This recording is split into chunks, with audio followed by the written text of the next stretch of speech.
जय भीम, नमो बुद्धा। दोस्तों, मैं राहुल नागपाल और आप देखना शुरू कर चुके हैं राहुल लाइव 85।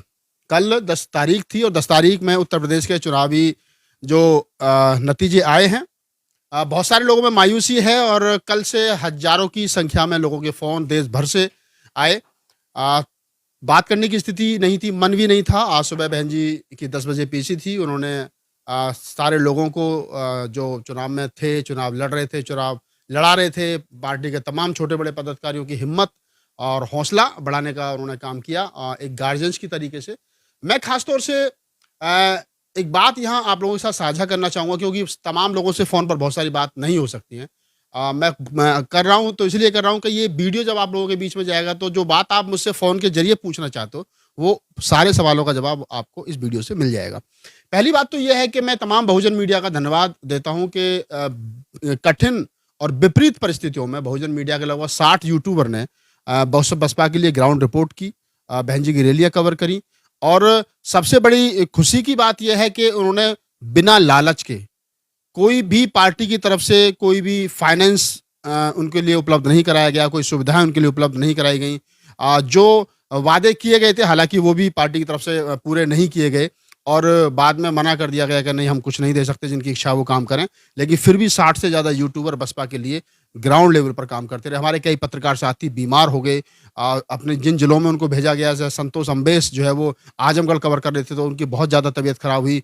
रोशनी की रिपोर्टिंग जो लड़की रोशनी है वो काम कर रही थी। हमारे गजेंद्र भाई, तेजेंद्र जी और ओमदेव जी, मतलब मैं किन-किन के नाम लूँ मैं, 60 यूट्यूबर्स, मनोज अंतानी खास तौर से 2.5 महीने से घर से बाहर हैं।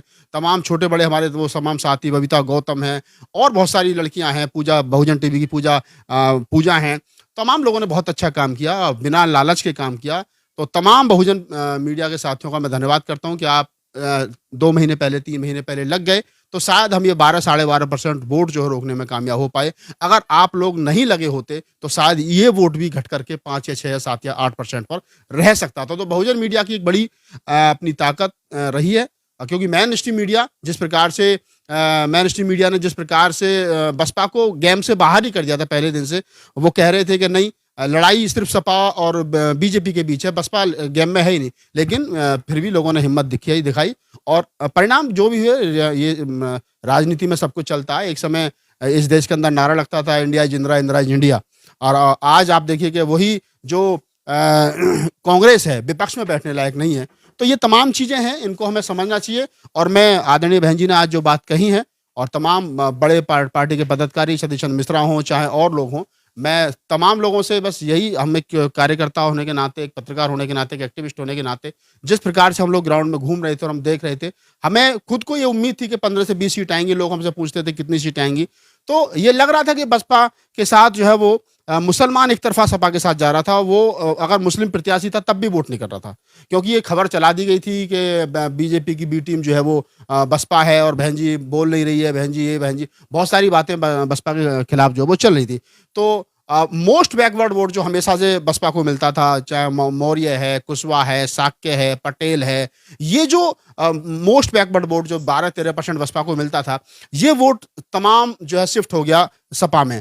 और एक चीज मैं यहाँ पर और आप तमाम लोगों के साथ साझा करना चाहूंगा, वो ये है कि जो हमारे सामाजिक संगठन है, चाहे मैं पश्चिमी उत्तर प्रदेश की बात करूं खास तौर से, चाहे बहुत सारे संगठन, मैं एक नाम लूंगा तो किसी को साथ बुरा भी लग जाए, बहुत सारे संगठन ऐसे थे जो गांव-गांव जाकर के कैडर करते थे। बहुत सारे लोग आज भी पश्चिमी उत्तर प्रदेश में ऐसे मिल जाएंगे जो 1000 गांव घूमे, कोई 200 गांव घूमे, कोई 500 गांव में जाकर के कैडर करते। तो वो जो कैडर करते थे उसका जो जो लोगों को वो तैयार करते थे, उसका जो वो वोट में जो कन्वर्ट होता था वो बसपा के लिए जो है वो एक तरीके से जाता था। लेकिन इस बार वो जो संगठन थे पश्चिमी उत्तर प्रदेश में और खास तौर से एक बड़ा तबका ऐसा तैयार हो गया था, उन्होंने कहा कि मायावती जो है वो नहीं आ रही है, तो जाटव समाज में, दलित समाज में भी वो एक तबका तैयार हो गया था जो ये कह रहा था कि मायावती नहीं आ रही है और बीजेपी को रोकने के लिए समाजवादी पार्टी को आप वोट कर दो। तो ये एक बहुत बड़ा तबका था जो इस प्रकार से जिन्होंने जाटव समाज का जो वोट है वो भी कहीं ना कहीं ट्रांसफर करने में कोशिश की है। उदाहरण के तौर पर मैं यहाँ 2-3 सीटों का जिक्र कर सकता हूँ। बुलंदशहर सदर की सीट है, बुलंदशहर सदर पे लगभग 1 लाख जाटव वोट है, लेकिन प्रत्याशी को मात्र 20,000 वोट मिला है। इसका मतलब बाकी वोट कहां चला गया? अब आप समझ सकते हैं कि जाटव अगर 60% पोलिंग हुआ तो 60,000 तो जाटव वोट पड़ा है, और जब 60,000 वोट पड़ा और प्रत्याशी को 22-23 हजार वोट मिला है, तो 35,000 जाटव वोट कहां चला गया? 35,000 जाटव वोट शिफ्ट कर गया सपा में, बीजेपी को रोको सपा को। उनको ये लग गया कि बसपा जो है वो फाइट में नहीं है और इसलिए वो शिफ्ट कर गया सपा में, समाजवादी पार्टी के साथ में। और कहीं ना कहीं जो थोड़ी सी राजनीतिक समझ रखता है, जैसे 2019 में सपा का और बसपा का गठबंधन हुआ और बाद में बसपा की 10 सीट आ गई, सपा की 5 रह गई, आरएलडी का खाता नहीं खुल पाया और उधर दूसरी तरफ बसपा ने फिर गठबंधन जो है वो तोड़ लिया। और तोड़ने के बाद में तो एक ये भी खबर चलाई गई कि बहन जी बेवफा है, बहन जी ने दगाबाजी कर दी, बहन जी ने धोखा दिया है सपा को और बहन जी नहीं चाहती कि बीजेपी को रोका जाए। अगर बहन जी चाहती तो सपा बसपा और आरएलडी का जो गठबंधन था इसमें विधानसभा में बना रहना चाहिए था। खैर, राजनीति की अपनी मजबूरी है, बहन जी ने क्या सोच समझ करके गठबंधन तोड़ा था, क्या मन मस्तिष्क में उनके में सवाल थे, क्या विचार थे। लेकिन एक बड़ा तबका ऐसा रहा उत्तर प्रदेश के अंदर जो दलितों में ही था और जो पहले बसपाई थे, बाद में उन्होंने कहा कि नहीं, अब हमारा नेता जो, उन्होंने कहीं ना कहीं नेता के रूप में अखिलेश यादव को स्वीकार कर लिया। तो हमारा जो 12% वोट जो है, जो हम 12.8 पे आकर के रुक गए, यानी पिछली बार हम 22.8 पे थे, तो 10% वोट जो हमारा गया है वो खास तौर से शेड्यूल कास्ट का वोट जो है, एक तो नॉन जाटव नॉन चमार वोट जो है वो तो टोटल चला गया। उसके बाद में जो जाटव समाज का भी वोट गया है वो भी चला गया, क्योंकि हमारे कुछ लोगों ने जो पहले अखिलेश यादव को दुश्मन मानते थे और समाजवादी पार्टी को दुश्मन मानते थे, 2019 में सपा बसपा के गठबंधन होने के बाद में वो दुश्मनी खत्म हो गई थी और उसके बाद में फिर एक ऐसा तबका तैयार हो गया समाज के अंदर जो ये कह रहा था कि नहीं, अखिलेश को वोट दो। और ऐसे बहुत सारे लोग थे, बहुत सारे बड़े नाम है, मैं नाम नहीं लेना चाहता। तो ये एक बड़ा फैक्टर रहा कि हम लोग सिर्फ चमार जाटव का वोट जो है वो भी नहीं बचा पाए।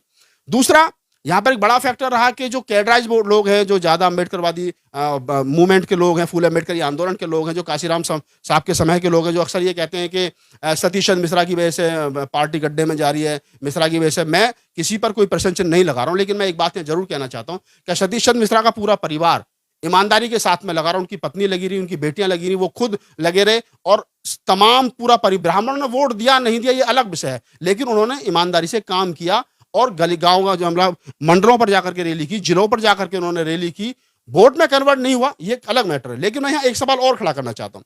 सवाल यह है कि हमने 100 से ज्यादा मुसलमानों को टिकट दिए, हमारे पास में 3 मुस्लिम नेता हैं, नौशाद अली, मुनकाद अली और शमसुद्दीन रायन।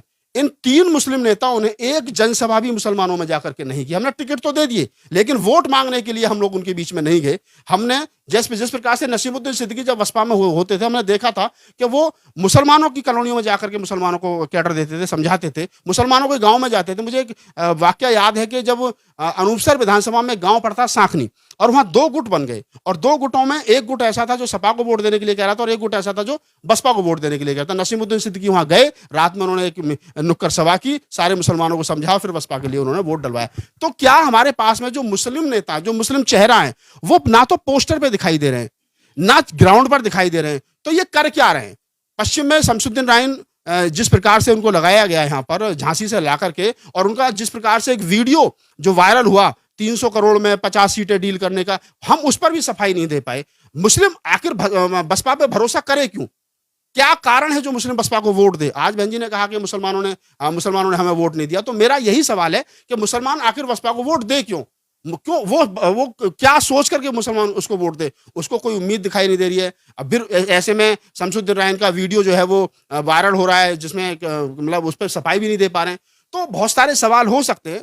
कुछ नहीं बिगड़ा है, बहन जी ने आज बड़ी हिम्मत के साथ में, बहुत उदास थी और उन्होंने अपना ANI को जो वाइट दी है, उसके बाद में जिस प्रकार से अब नई चीजें बहन जी ने कहा है कि हम लोग सुधार करेंगे और हम लोग जो है वो कुछ हमसे गलतियां जो हुई हैं हम उनमें सुधार करेंगे। तो अब खोने को कुछ बचा नहीं है। हम एक सीट पे आकर के खड़े हो गए और ये सीट भी उमा शंकर सिंह जो जीते हैं, साथ उनकी अपनी एक बहुत अच्छी पकड़ है उस सीट पर और पार्टी का भी वोट मिला और हम मात्र 14 सीट पर दूसरे नंबर पर हैं। यानी अगर हम टोटल गए तो 15 सीट की हमारी लड़ाई है, जबकि पिछली बार हम 119 सीट पर 120 सीट पर सेकंड पोजीशन पर थे और 20 सीट लगभग हम जीते, तो 140 सीट की हमारी लड़ाई थी और हम 140 से घट करके उन 14 और 15 सीट पर आकर के हम लोग सिमट गए। तो मंथन का विषय है। बहन जी ने जो बातें आज कही है, पार्टी के तमाम बड़े बड़े पदाधिकारी जो है वो AC महलों से बाहर निकलें, ग्राउंड लेवल पर काम करें, सोशल मीडिया पर काम करें, सोशल मीडिया को समझें, तो मीडिया की ताकत को समझें, अपना मीडिया खड़ा करें और ये जितने लोग बसपा के लिए काम कर रहे थे, चाहे जयप्रकाश सिंह काम कर रहे थे, चाहे और बहुत सारे लोग काम कर रहे थे, सीमा कुशवाहा लास्ट में आई, सुरजीत सम्राट जी लास्ट में आए और सारे लोग एक-एक साथ इकट्ठा होकर के लगे,